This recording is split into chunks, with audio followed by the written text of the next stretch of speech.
Mwanomvera, yafikanso nthawi ya sewero la fupa lokakamiza. Ili ndi sewero lomwe akukonza ndi a Center for Solutions Journalism, CSJ, mu project ya pamoja. Cholinga cha seweroli ndi kuphunzitsa anthu nkhani za umoyo, malamulo ndi ufulu wa zauchembere ndi ubereki. Akulemba seweroli ndi Brian Ligomeka ndi Jeremiah Mwaungulu. Muli ndi ine Karim Mpaweni. Sabata yatha tinasiya Spiwe akulingalira zofuna kumufufuza Manze Mabingu pomwe akuyembekezera kumanga naye banja. Pamene mbali ya uko amalume ake amavuto angotsala dzina lokha, ndipo kuti sangathe kumuthandiza mavuto ndi mitengo kuti apulumuke ku zilango kamba kamphulupulu zake. Mavuto akudalira mnzake Wariya tsopano kuti amupulumutse. Kodi zimenezi zitheka? Tiyeni timvere limodzi.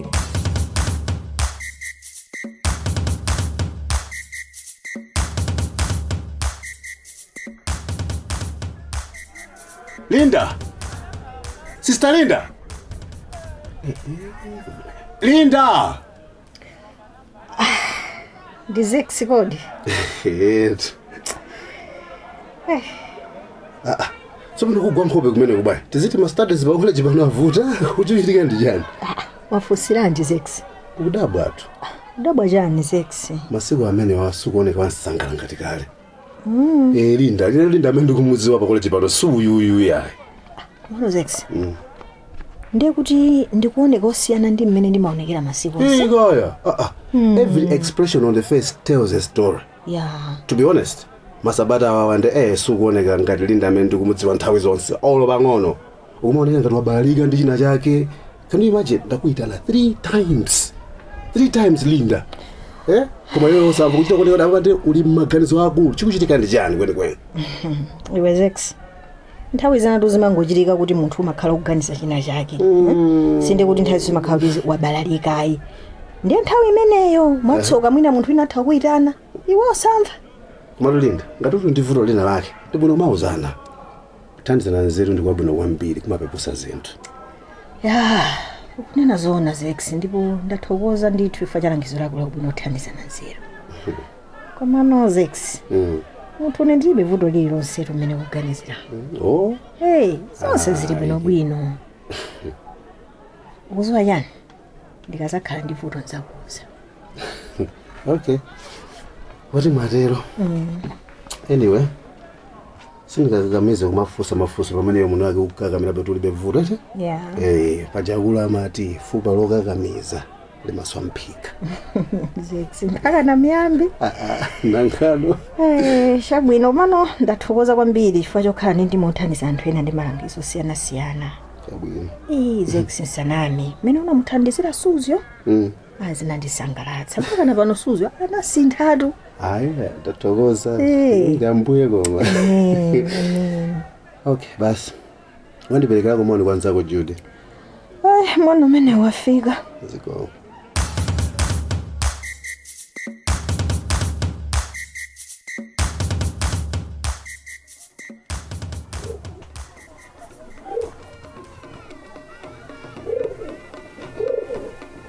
Kuli agama. Mwazikulia kukukhala nkhuku. Ayi. Ukangatiduka mwana bye kamudzi kafa. Oho. Ndipo kufunika kufufuza kuti tidziwe kafa ndi chani. Kapena tiziti kafa chifukwa chakuzizira? Kaya. Kapena tumwina moto unachepa atu. Mwina kumene ndimaona ngati kuti bwanji titatisunthira tanapye kukhala mtunda kucha. Pene kuchati kumatentherapo. Oho. Koma mukudziwa chani mayi Alinda? Inetu ndikuona ngati chimene chikufunikira kwambiri ndikungosiyanisa anapewo ndi nkhuku zazikulu. Zoona. Akufunika kudula malire nkholamo. Nkhuku zazikulu zikhale mbali yawo. Mm. Anapiyonso akhale somo. Zikomo. Odi kuno. Kunja. Mayalinda mkulu amene nkanena kuti amachita zamatsenga uja anabwera mwezi watha kumaza dandaula za ziweto zake kuti zasuwa uja ndakumbukira Odi. fikani Ziko moto ziko. afi Takulandirani. Ndathokoza. Ziko mokwambiri. malo okhala ndamene Ndathokoza. Ziko mokwambiri. Ndeti teretu. Kaya muli bwanji bambo? Ndikhalanso bwino bwanji. Ine chokere siku lomwe ndinabwera kunoko kuzafuza za ziweto zanga zija mpaka na pano sindikugona tu munthu ine. Sindikugona ndikukumana ndi zoopsa daily pamene ndingagone kutembenukira uko. Kuyang'ana uku kukumana zoopsa uku. Munthu ndilowera kuti.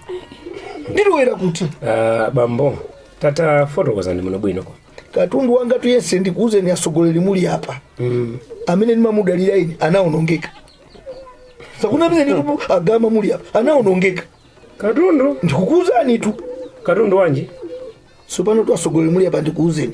Pofika anthu adera la kumuzi kunoko kumatichula kuti ineyo ndiche katundu. Inetu ndinali che katundu weni. Nali tu munthu woopsa ine. Koma nditangobwera kunoko kuzadandaula mwezi watsoja kuti makoso yanga awiri asowa. Pano zonse zinapita. Nangosala tu munthu wamba tu. Ndingusala munthu wamba ine zinaloka. Mayalinda Ndendi. nkhani mukuisatira Ndikuitsatira kuti bambo Ine ndili pano. kubwerako mumafuna tithandizane motani Ya mafusa futo labwino asogoleri. Mulinga ndi mmene mwanenera mu munthu ine ndikudwala kwambiri. Zinthu zanga sizikuyenda zinayima kale. Ndiye ngati ineyo munandiponyera china zache zoopsa zokuti zindipweteke ndikupempha kuti mutikhulu. Ndagwira mapazi yanu. Ndagwira mapazi yanu. Bambo ndikulankhuleni chonche Lankhulani. ifeyo asogoleri. sindinakuponyereni chiopsa china chilichonse olupang'ono. inu mutabwera pano nkuzadandaula kuti muthana nafe kuzera mmatsenga ife tinangogwada pasi pamaondo Basi. ndikumpempha mulungu kuti alimbane nawo wonse olimbana nafe ndipo awagonjese iwo basi Yeah. Ndiye kuti asogoleri muli apa ndingofusa. Chimene chinawo cha supa zanga ndikupha makoso yanga awiri ndipemphero lochokera kwa Mulungu za Satani.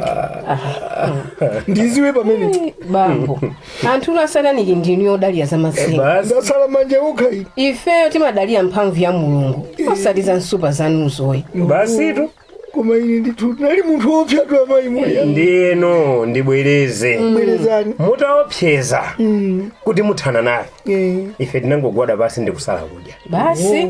amene amafuna kulimbana ndife amakumana ndi malupanga ochokera kwa mulungu konko kumbaliko basi etu Ine ndimaona ngati mwina mwache ndakulakwirani kuti nanga sinkhani chainatha. Ine ndimaona kuti ndalakwisaso china chache kuti mulikhululika. Kapena ndimaona kuti mwina ni m'bale wanga amene wakulakwirani. mwati Ndimaona ngati mwina ine ndinakulakwirani. Ndimapempha chikhululukiro chanu. Ndiye ndaona kuti zikupitirira pina kapena mwina m'bale wanga kutheka wakulakwaniso mu njira ina. Ndiye kubwera kuti mapempha kuti ayi mundikhululukire. Chonde bambo. Suti muchite kugwada ayi. Takalani kalani basi. malo ndakupa Ndagwada basi. Iya, kalani basi. Ndagwada sindikumaso kulemera ndagwada. kalani Kalani takalani basi. pamalo pampando mitakuuzani kuti mkhalo Chabwino ndikhala. bambo chinthu chachikulu munthu ukazindikira kuti ndinamulakwira munthu wina kapena ndinalakwira anthu wina pogwiritsa ntchito matsenga ndi bwino kulapa kwa mulungu Basi. Basi. tamvane Ndikukumvani. ngakhale tu adamu atachimwa munda wa Edeni atavomereza tchimo lake pamaso pa mulungu mulungu anamukhululukira mwamve Ona. chimene ineyo ndingakupempheni ngatidi mwazindikira kulakwitsa kwanu ndibwereze ngatidi mwazindikira kulakwa kwanu la mulungu likubwerali mudzapita kuchalichi Kuchalichi kwache kukhale kuti. iyayi mukhoza kupita kuchalichi chinechi chonse mmuzi wakwanu komanso ngati mungakwanitse mukhoza kubwera kuchalichi wathu palibe Bwino bwino. Ayi. Ine choyambirira ndinerabe ndikutuluka misozi chifukwa munthu ine ndili pa mavuto. Munthu ine sindikugona. Asogoleri muli apa ndikuthokozeni amayi solinda muli apa. Ine la mulungu likubwera limundiona ndithu ndabwera kuchalichiko ndikupemphera ndikugona kuti ambuye mulungu wanga mundikhululukire ine. okhululuka ndi Yehova yekha basi Andikhululukire ine. Chabwino bambo izozo zamveka. Ndinyamuke ine ndizibwerera. Inu tu muyende bwino. Zikomo kwambiri. Tathokoza. Zikomo.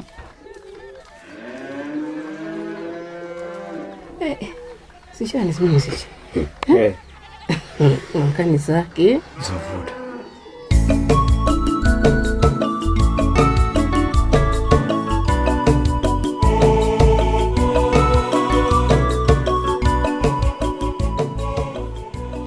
Tabiwa. Yes, ase. Ine ndi assignment yandivuta. Simungatithandize kwatsikana? Assignment yake iliso. Ya last week yomwe ichabale. Judy. You mean assignment imene chisimnathane nayo? Atsikana. Inatu ni zex namaliza kalekale tungodikira kuti kapange present. Inu mmatani tense. Atsikana. Kungoti basi mabizi. Oh. Eya. Atsikana mwandikumbutsa. Kodi ndichifukwa chani masuku anu alinda uja kumaoneka ukhumudwa nthawi zambiri pamene kalekale anali wansangala. Okhumudwa. Atsikana. Monga ineso mumamuona. Munena zoona ukhala mesho anu. Abali. Anthu kuti mukazolowelana pena. Kumakhala kuvuta kuti udziwe kuti nzako akuoneka ukhumudwa. Atsikana.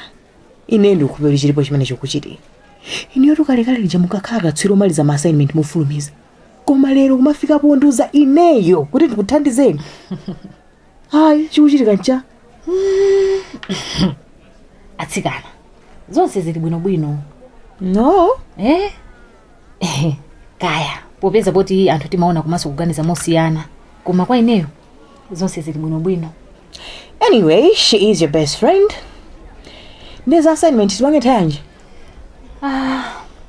Ngakhale pano pano atsikana zitha kutheka. Mukuona bwanji? Tone. Okay, take library. Chabwino.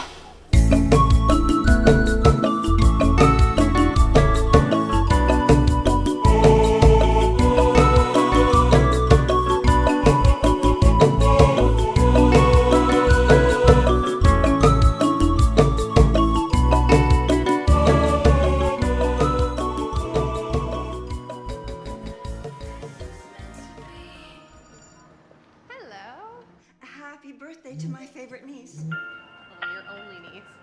Oh, still my favorite. Happy birthday, Lily. Oh, it would have been funny another birthday without you two. Hello Spiwe. Hello dog. Well, part of being Kaya a moyo wanu uli sister bwanji? is vermin. Moyo wanga twabwino kaiwe aise. Hayi netso ndili bwino ndithu. Zikomo. Koma dog, are you at the office? No dear, lero sindili pako. Mwakuti apa ndili kunyumba. Just watching some movies basi. Mali bwanja sisi. Anzanga.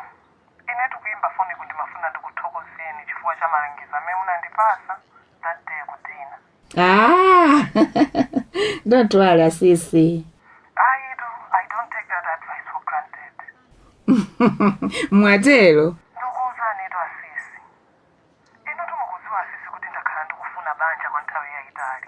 That much I know. Ndi malangizo anu munandipasa aja anabwera mu nthawi yake. Komanso tu malangizo amene aja andithandiza kwambiri. That's what friendship is all about. Kuthandizana basi. Ndikuwuzani atsikana. Atsikana. Kuzera mmalangizo anu aja. Nditachita kafukufuku wanga. Koma zomwe ndapezazo ineyo atsikana. Bwanji Spiwe. Amunawa inuyo. Amunawa makhala anthu ovuta ndi azinzidzi. Atsikana zakhala bwanji. Simungazikhulupirira atsikana.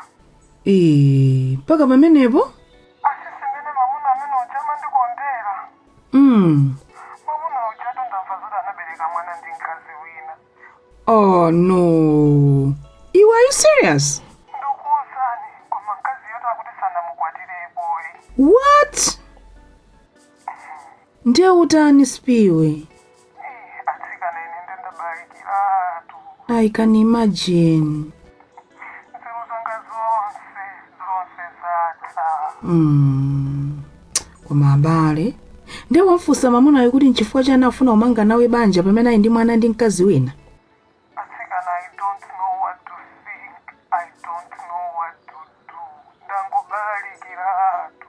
Spiwe, you know what? Take heart. Wamva? Take heart. Usaziganizire kwambiri. Ndikulankhula, wamva? Chabwino atsikana.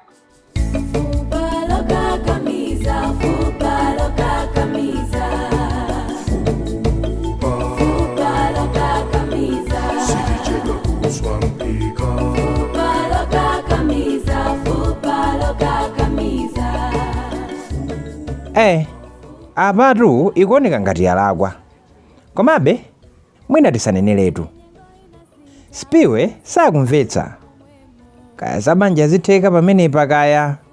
Ndi zimenezotu za m'gawo limeneli la sewero la fupa lokakamiza sabata ino.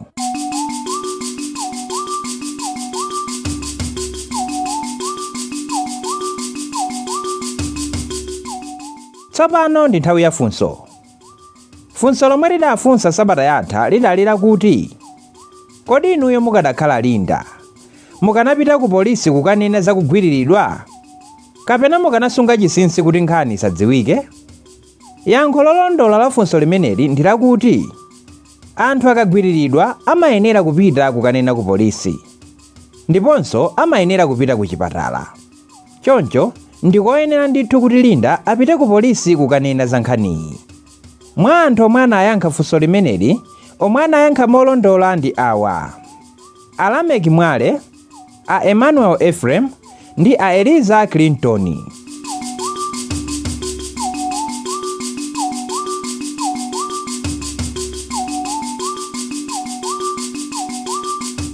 Funso lathu sabata ino: kodi ndi bwino kuti Spiwe athetse chibwenzi chake chifukwa choti wamva zoti Manze Mabingu amene amayenera kumukwatira anabereka mwana ndi mkazi wina? Kodi ndi bwino kuti Spiwe athetse chibwenzi chake chifukwa choti wamva zoti Manze Mabingu amene amayenera kumukwatira anabereka mwana ndi mkazi wina? Ngati mungathe kuyankha funso limeneli, tumizani mayankho anu ku nambala iyi: 0991 046 451 kapena lembani mayankho anu pa tsamba lathu la Facebook la CSJ News Malawi.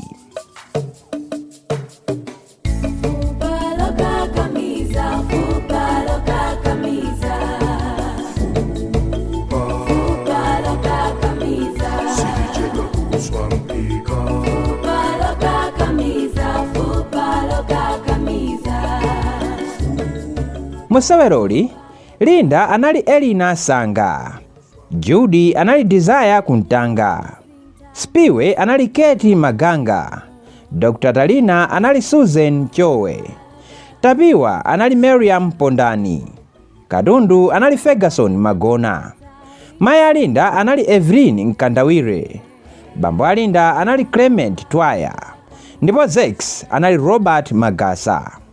Seweroli akukonza ndi a Center for Solutions Journalism CSJ mu project ya pamoja. Cholinga cha seweroli ndi kuphunzitsa anthu nkhani za umoyo, malamulo ndi ufulu wa zauchembere ndi ubereki. Akulemba seweroli ndi Brian Ligomeka ndi Jeremiah Mwaungulu.